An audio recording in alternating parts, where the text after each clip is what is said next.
से हमने स्टार्ट किया था और अब पूरा कलकत्ता ने सब घुमा के कामाख्या देवी जाके अयोध्या हमारा क्रॉस पूरा हुआ और अयोध्या से हम नॉन स्टॉप बढ़वा रहे थे।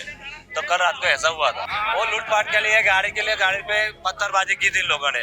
जैसे गाड़ी खड़ी हो जाती, मेरे को ऐसे लगा था तो भी मैंने गाड़ी खड़ी रखी ही नहीं। इधर कांच घुस गया था, हाथ में कुछ ब्लड पूरा चालू ही था, तो गाड़ी खड़ी हो जाती तो रात को पूरी गाड़ी लोग लूट लेते।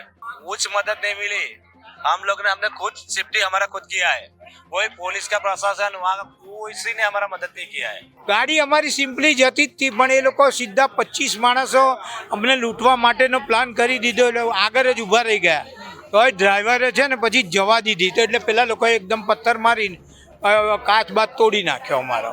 હજુ 2 જણને ડ્રાઈવરને ને આ ડ્રાઈવરને વાગ્યું છે ને પેલા ભાઈને એના જોડે હતા ને ઓર્ગેનાઇઝર, 2 જણના માથા ફૂટી ગયા છે.